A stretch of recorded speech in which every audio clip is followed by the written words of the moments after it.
उस देश का नागरिक हूँ जहाँ छत्रपति शिवाजी महाराज और अशोक सम्राट जैसा राजा था।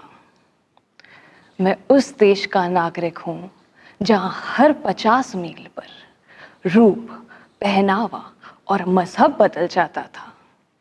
मैं उस देश का नागरिक हूँ जहाँ डाल डाल पर सोने की चिड़िया को पाया जाता था। मैं उस देश का नागरिक हूँ जिसे अपने भूगोल से पहले ब्रह्मांड का भूगोल समझ आता था।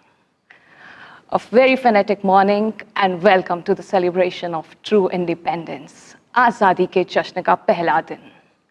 In the year 1947, 15th of August, the first Prime Minister of India, Pandit Jawaharlal Nehru, raised the national flag above Lahori Gate, Red Fort, Delhi. लेकिन हमें ये आज़ादी कठिन रास्तों से गुजरकर और बहुत सी कुर्बानियां देकर मिली हैं। इस आज़ादी की कीमत हमने शहीदों के खून और देशवासियों की बलिदान देकर चुकाई है। तुम मुझे खून दो, मैं तुम्हें आज़ादी दूंगा। A famous slogan by Subhash Chandra Bose. Subhash Chandra Bose सहित बहुत सारे freedom fighters like Mahatma Gandhi, Bhagat Singh,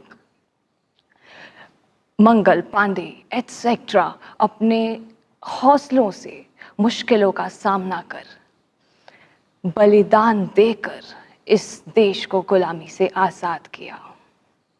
आज़ादी के वीर शहीदों का, फौज के नौजवानों का, be it the army, the police, the soldiers, the military officers and all kind of security forces on behalf of the whole nation, salutations. मुझे भारत के आत्मनिर्भर बनने के सपने पर विश्वास है। भारत आत्मनिर्भर बनने का सपना चरितार्थ करके ही रहेगा। मुझे इस देश की प्रतिभा, समर्थ युवाओं, मात्र शक्ति पर भरोसा है। मुझे हिंदुस्तान की सोच पर भरोसा है। On that note, let's welcome our favorite guest of all the time. Welcome भाई साहब। शुक्रिया। 2021 में ऑनरेबल प्राइम मिनिस्टर ने भारत को एक विजन से आत्मनिर्भर भारत बनने का सपना दिया है। आत्मनिर्भर भारत कैसे बन सकता है? प्राइम मिनिस्टर ने बहुत अच्छी चीज़ें प्रारंभ की है, जिसमें जो कुछ हम विदेशों से मंगाते हैं वो यहीं निर्माण हो, हर घर में निर्माण होने लगे, हर घर सक्षम हो जाए बहुत कुछ क्रिएट करने में। एक बहुत अच्छी शुरुआत हुई है और बहुत माताओं बहनों ने ये कार्य प्रारंभ कर दिया। लेकिन मैं इसको स्पिरिचुअलिटी से जोड़कर भी देख रहा हूँ। आत्मनिर्भर, आत्मा शब्द पहले ही है। यदि हमें आत्मज्ञान भी हो जाएगा, यदि हम आत्मशुद्धि के मार्ग पर भी अग्रसर हो जाएंगे, यदि हमें ये एहसास हो जाएगा मैं ये देह नहीं इसको चलाने वाली आत्मा हूँ, तो हमारे जो स्किल्स हैं, टैलेंट्स हैं, वो और अच्छे विकसित हो जाएंगे, निखार उनमें आ जाएगी। क्योंकि इससे मन की शक्तियाँ, बौद्धिक शक्तियाँ बहुत बढ़ जाती हैं। आज जो कुछ हम देख रहे हैं, मन का बिगड़ाव, मन में अनेक दूषित वृत्तियाँ पैदा हो गई, मन में निगेटिविटी आ गई, इसलिए थोड़े संघर्ष हो रहे हैं। लेकिन जब मन बहुत अच्छा हो जाता है, शुद्ध होने लगता है और बुद्धि भी बहुत श्रेष्ठ बनने लगती है, तो मनुष्य अपना विकास तेजी से करता है, उसकी निर्णय शक्ति बढ़ जाती है और जो कुछ उसे करना चाहिए वो उसकी समझ में आता है कैसे करूं, और जो नहीं करना चाहिए, सबके कहने पर भी जब मनुष्य नहीं मानता कि ये नहीं करना है फिर भी करता है, उसमें ताकत आ जाती है कि वो उन बुराइयों का त्याग कर सके। तो हमें आत्मनिर्भरता के साथ, जो हम बहुत चीज़ों पे निर्भर हो गए हैं, छोटी छोटी चीज़ों पे भी हम डिपेंडेंट हैं, उससे भी मुक्त होना होगा। तो हमारी जो योग्यताएं हैं एक तरफ लग जाएं। हमें इस बात पे बहुत ध्यान देना है। हर मनुष्य के अंदर बहुत योग्यताएं हैं, लेकिन उसकी शक्तियां बिखरी हुई हैं। अगर वो एक ही तरफ एकाग्र हो जाए तो वो बड़े बड़े काम कर सकता है, और ये चीज़ स्पिरिचुअलिटी हमें सिखाती है। भाई साहब, डिपेंडेंसी और इंडिपेंडेंस दोनों अलग अलग वर्ड है। हम कहते तो हैं हमें आज़ाद हुए 75 वर्ष हुए, पर आज हर परिस्थिति पे, हर एक के रिएक्शन पे, इसने ऐसे बोला तो मैंने भी रिएक्ट किया, डिपेंड हो जाते हैं। भारत देश आज़ाद हुआ, क्या हम आज़ाद हुए? बस इसी पर अगर भारतवासी गौर करेंगे तो सच्ची आज़ादी का आनंद लेंगे। सरकारों ने भी जो उनका कर्तव्य है, क्योंकि उनको देश को बहुत कुछ देना है, सिखाना है, नई चीज़ें शुरू करनी है, तो उन्होंने अपने अपने ढंग से प्रोजेक्ट चलाए हैं। हर प्राइम मिनिस्टर ने कुछ ना कुछ अच्छा काम किया है। हमारे वर्तमान प्राइम मिनिस्टर थोड़ा ज़्यादा क्रिएटिव हैं, एक्टिव हैं, और बहुत बड़ी उनकी आशाएं हैं, विजन बहुत श्रेष्ठ हैं, बड़े दृढ़ संकल्पधारी हैं, तो देश को बहुत कुछ दे रहे हैं। लेकिन देशवासी बहुत सुखी प्रतीत नहीं होते। प्रकृति भी हमारे विकास में पूरा साथ देती हुई नज़र नहीं आती। जैसे अभी अभी कहीं बाढ़ ने बहुत तबाही मचा दी, तो कहीं बहुत सूखा पड़ गया है। हमारे यहाँ राजस्थान में कई जगह सूखा पड़ गया, पानी नहीं। सोच रहे हैं बारिश न हुई, थोड़े से दिन हैं, तो कैसे खेल चलेगा।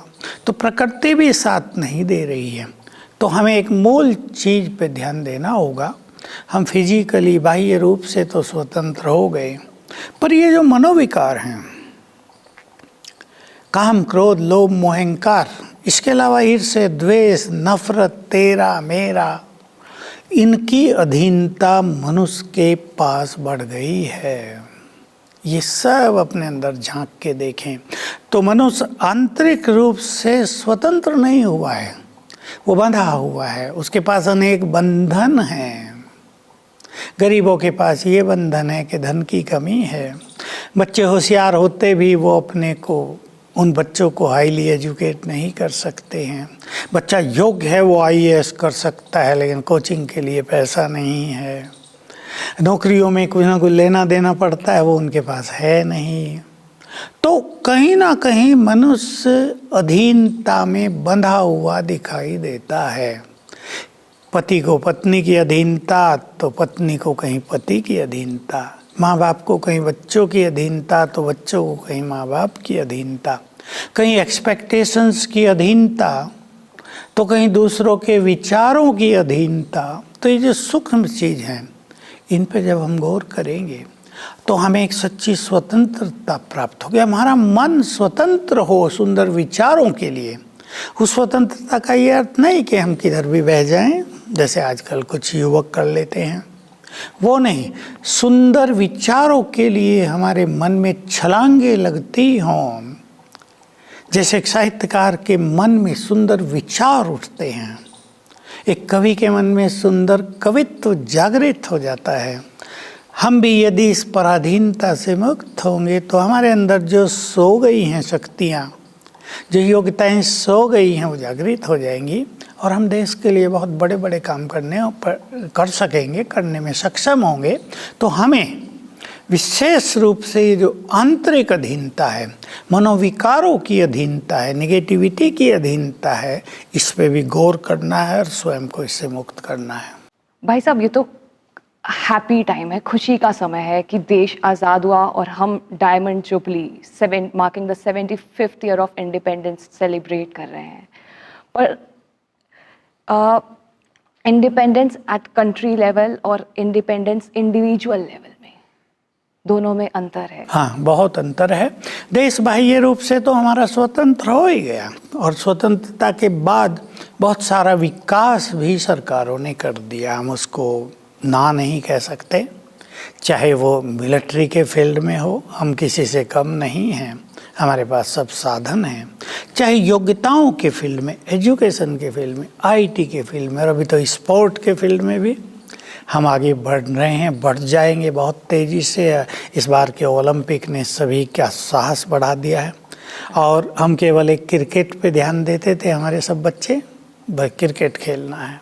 लेकिन अब भिन्न भिन्न खेलों का रुझान बढ़ गया सबके मन में। ये बहुत अच्छी शुरुआत हुई। ये हमारी सरकार ने एक बहुत अच्छा काम किया कि सबको एक मौका दिया आगे बढ़ने का। वित्तीय सहायता भी उनको दे रहे हैं ताकि गरीब भी आगे निकल सके। अब देखा जो लड़कियों की टीम थी उसमें अधिकतर गरीब ही थी बेचारी सब, जिनके पास हॉकी भी नहीं थी, कभी ऐसे ही खेलते थे टूटी फूटी हॉकी से। तो एक बहुत अच्छी शुरुआत हमने चहुमुखी विकास भी कर लिया है। लेकिन ये सब विकास हमारा बेकार हो जाता है यदि मनुष्य का मन सुखी नहीं है, यदि उसका मन खुश नहीं है, यदि संबंधों में तनाव है, यदि घर में जाके आनंद नहीं आता, एक दूसरे का मुंह नहीं देखना चाहते। हमें इस पे भी गौर करना चाहिए। तो सरकार का ये काम है भी नहीं, पर अगर सरकारें भी एक ऐसा डिपार्टमेंट खोल दे, एक ऐसा योग्य मंत्री उन्हें भी मिल जाए जो हर एक के घर घर को भी मंदिर बनवाने का एक उत्तम कार्य करे, संबंधों में मिठास लाने का एक सुंदर प्रयास सबकी ओर से हो। कोर्ट में तो केस जाते हैं, फैसले होते हैं, किसी को पसंद आता है, किसी को नहीं आता, कोई दुखी होता है, कोई सुखी होता है, वो एक अलग चीज़ है। लेकिन हर व्यक्ति अपने को बदलने लगे, अपने को ऑब्जर्व करने लगे, अपने संस्कारों को चेंज करने लगे, तो सच्ची स्वतंत्रता हो जाएगी और परम सुख प्राप्त होगा और हमारा देश स्वर्णिम देश बन जाएगा। Very well said.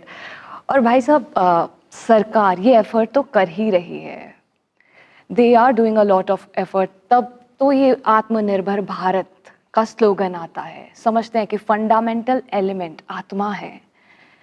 2021 में ऑनरेबल प्राइम मिनिस्टर ने आज़ादी का अमृत महोत्सव टाइटल लॉन्च किया है। उन्होंने कहा आज़ादी का अमृत, नए संकल्पों का अमृत, नए विचारों का अमृत, इसी से भारत बदलेगा। बहुत सुंदर बात है ये। अमृत महोत्सव है तो विचार अमृत तुल्य हो जाएं।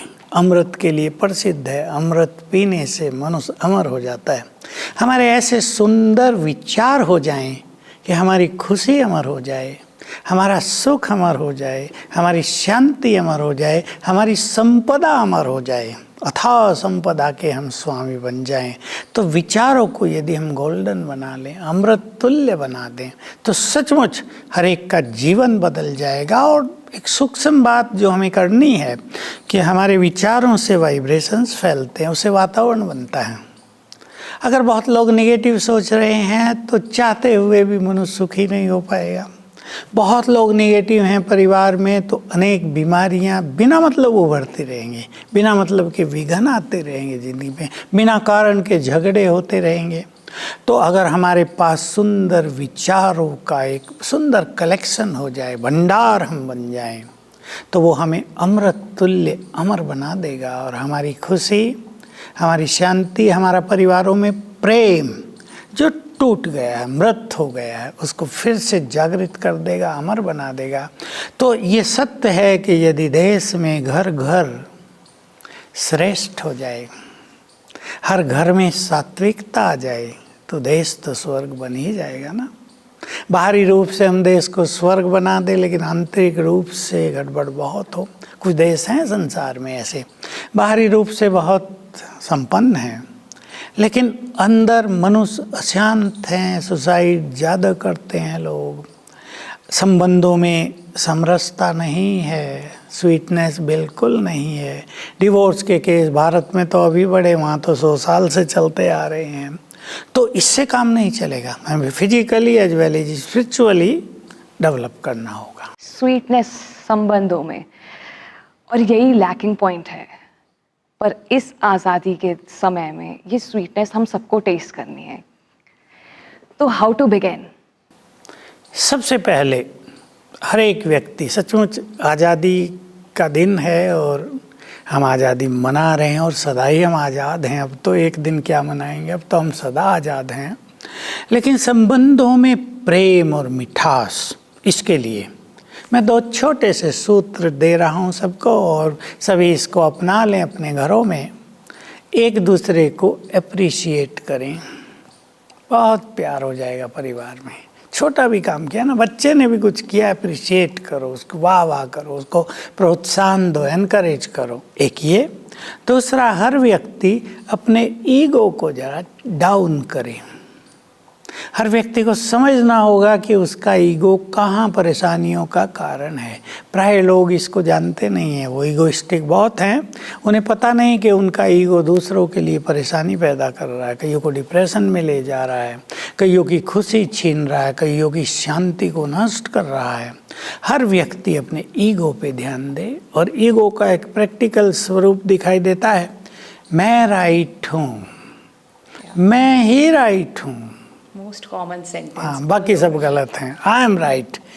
इसको थोड़ा चेंज करके दूसरों को भी सम्मान दें, दूसरों के विचारों को सुने, तो ईगो को डाउन करेंगे, एप्रिसिएशन का मार्ग अपनाएंगे, तो एक मिठास भरे संबंधों की शुरुआत हम कर देंगे। एप्रिसिएशन दिल से आनी चाहिए कि बाहरी तौर से भी हम अप्रिशिएट करें? नहीं, देखिए, बाहरी तौर का प्रभाव तो थोड़ा ही होगा, और जिसको हम कर रहे वो भी समझ लेगा कि दिखावा हो रहा है। लेकिन रियली हम अपने परिवारों से शुरू करें। अपना जो डिपार्टमेंट हो, कहीं भी जहाँ जॉब करते हैं वहाँ से शुरू करें। आप एक ऑफिसर हैं, ऑफिसर को चाहिए दूसरा व्यक्ति गलती कर देता है उसको करेक्ट करे, प्यार से सिखा दे और कहे तुम बहुत अच्छे हो, अब ऐसे किया करना, सब अच्छा हो जाएगा। इसको कहते हैं अप्रिसिएशन, एनकरेजमेंट। गलती कर दी और फिर भी कहें हम तुम तो बहुत अच्छे हो, ऐसे ही करते रहना, तो गलती रिपीट होंगी।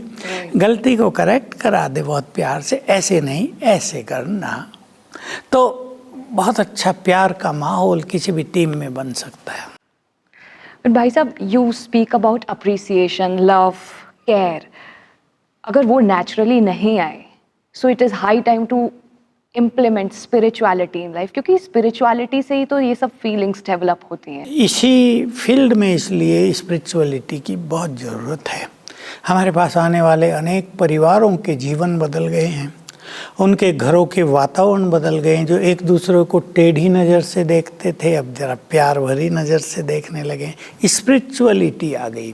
पहले दैहिक दृष्टि थी, अब आत्मिक दृष्टि हो गई। सब भगवान के बच्चे हैं, सब में कुछ ना कुछ क्वालिटीज़ हैं। हम दूसरों की बुराइयां देखते हैं, अवगुण देखते हैं, उनमें क्या कमियां दिखाई दी, वो उससे नफ़रत पैदा होती है। अब जब स्पिरिचुअलिटी आ गई तो हमें पता चल गया हमें दूसरों के गुण देखने हैं। हर व्यक्ति में गुण हैं, हम उन्हें देख लेते हैं। स्पिरिचुअलिटी आने से हमारे बोल बदल जाते हैं। बहुत बड़ा फ़ायदा होता है कि हम बोलना सीख लेते हैं। देखिए, बच्चा तो 2-3 साल में अच्छा बोलना सीख लेता है, लेकिन कई लोग 60 साल के हो गए, अब तक बोलना नहीं आया। बोलते ऐसे हैं, मुख से धुआं निकालते हैं, बोलते ऐसे हैं मानो दूसरे के ऊपर पत्थर फेंक दिया है।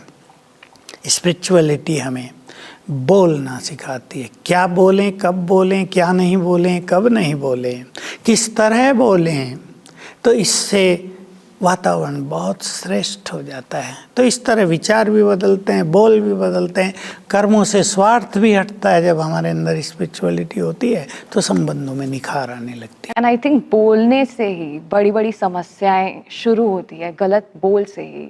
सो इट इज़ हाई टाइम कि हम अपने वर्ड्स का चार्ज करें, राइट? बिल्कुल। इस सुंदर दिवस पर यदि हर व्यक्ति ये संकल्प कर ले, प्रतिज्ञा कर ले कि हम सुखदायी वचन बोलेंगे, वेरी वेल, एक ही शब्द, हम सुखदायी वचन बोलेंगे, तो बस काफ़ी बदलाव आ जाएगा। एक ही शब्द को बदलने से देश का माहौल बदल जाएगा। वंडरफुल। तो ये प्लेज हम आज ही लेंगे। बिल्कुल। बट सुखदायी बोलने हैं, उसके लिए विचारों से शुरू करना पड़ेगा। उसके लिए हमें सुंदर विचार और जो हमारी भावनाएं होती हैं उसको बदलना पड़ेगा। होता क्या है मनुष्य जीवन में कि हमने एक दूसरे के लिए पहले ही भावनाएं बनाई हुई हैं। ये व्यक्ति ऐसा है, ये ऐसा है, ये ऐसी है, ये ऐसी है। जैसे ही हमारी भावनाएं, इसको स्पिरिचुअल लैंग्वेज में वृत्ति कहते हैं, इंग्लिश में भी सिंपल शब्द एटीट्यूड्स हमने बना लिए हैं, तो उस अनुसार हमारे बोल निकलते हैं। राइट। जिसके लिए हमारे मन में ईर्ष्या, उसने जरा सी गलती कर दी और हम उबल पड़ेंगे, हमारे बोल बिल्कुल कड़वे हो जाएंगे। उसकी गलती छोटी सी और हमारी गलती उससे 100 गुनी बड़ी हम कर देते हैं। टाइम भी नहीं लगता। हाँ, और टाइम नहीं लगता, और इससे संबंधों में खटास आ जाती है। वही बात, गलती तो सब करेंगे, राइट। ऐसा तो नहीं होगा कि गलती किससे होगी नहीं। बड़े बड़े बुद्धिमान लोग भी गलती करते हैं। ऐसा कोई है ही नहीं दुनिया में, है ही नहीं, नो वन इज परफेक्ट। इसलिए गलती हुई उसको रियलाइज करा दिया, ठीक कर दिया, दैट्स ऑल, अब आगे बढ़ो। तो इससे क्या है, दूसरा व्यक्ति अपनी गलती को जल्दी करेक्ट करने लगेगा।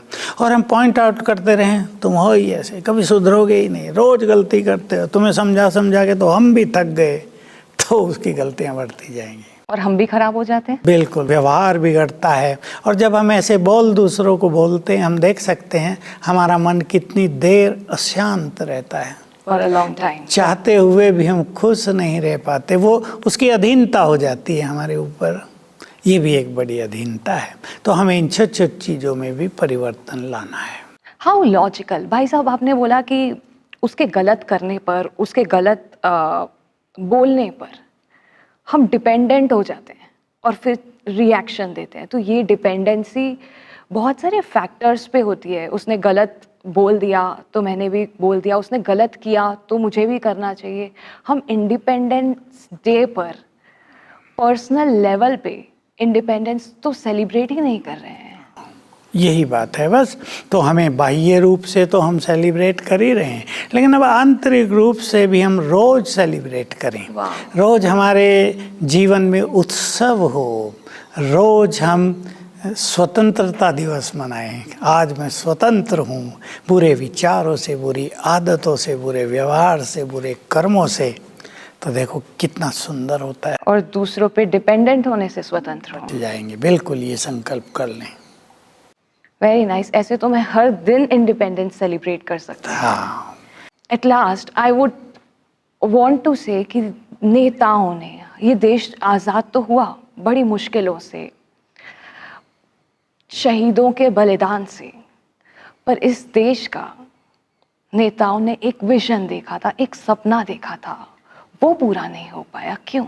वो इसलिए नहीं हो पाया कि हमारी जो प्रजातंत्र प्रणाली है तो ये बहुत अच्छी। राजतंत्र में तो अनेक दुविधाएं थी, कष्ट थे, कैसा राजा बैठ गया। प्रजातंत्र में ये है कि हम बदल सकते हैं, लेकिन उसमें गलत लोगों ने प्रवेश कर लिया। आज तो ये बात किससे छुपी हुई नहीं है। तो जो विधायक हैं, जो विधि विधान का निर्माण कर रहे देश के, वो मैं नहीं समझता वो बहुत कोई बुद्धिमान हैं। सभी हैं बुद्धिमान कुछ लोग, लेकिन सभी बहुत समझदार हैं, बुद्धिमान हों और देश के लिए सोचते हों, ऐसे बहुत कम लोग हैं। अपने लिए सोच रहे हैं, अपनी पार्टी के लिए सोच रहे हैं, या वोट के लिए सोच रहे हैं। ये इस प्रजातंत्र का निगेटिव पहलू हो गया है। इसलिए हम वो नहीं कर पाए जो हम कर सकते थे, जो हमें कर लेना चाहिए था। हमारे देश में योग्य व्यक्तियों की कमी नहीं है। अगर वो पार्लियामेंट में आ जाएं और देश की समस्याओं पर गहनता से चिंतन करें, डिबेट करें, तो मक्खन निकल कर आ सकता है और ये देश मक्खन खाकर तंदुरुस्त हो सकता है। Now on a country level I would like to ask, Bharat के उत्थान के लिए एक नारी, एक युवक का क्या योगदान हो सकता है? सबसे सुंदर योगदान है कि वो अपने को बदल ले। नारी श्रेष्ठ नारी बने, युवक आदर्श जीवन प्रस्तुत करें, बड़े लोग बड़े बन जाएं। समझ गए ना इसका मीनिंग? बड़े विचार वाले बन जाएं, तो बस सुंदर हो जाएगा सब कुछ। तो बड़े विचारों का प्लेज, सुंदर बोल का प्लेज आज इंडिपेंडेंस डे पे throughout the year celebrate करेंगे। थैंक यू सो मच भाई साहब। What a beautiful conversation. आज़ादी के 75 वर्ष में प्रवेश करने के साथ let's take this home, independence day का gift of sweetness. Now let's implement sweetness at a personal level. आज़ादी एक बड़े कंट्री लेवल पे तो सेलिब्रेट करते आ रहे हैं 75 वर्षों से। आज पर्सनल लेवल पे फ्रीडम को सेलिब्रेट करते हैं। इस फ्रीडम को सेलिब्रेट करने के लिए कहीं बाहर से नहीं, अंदर की बुराइयों को खत्म करना पड़ेगा। आज एक ओथ, एक प्लेज घर लेके जाते हैं। ओथ अच्छे बोलने का, गुड वर्ड्स और अप्रिसिएशन करने का। याद रखेंगे जो भाई साहब ने बताया, लाइक ही सेड, अप्रिसिएशन दिल से, नॉट बाहरी तौर पर, और वो तो तब हो सकती है जब लाइफ में चेंज लाएं। Thank you.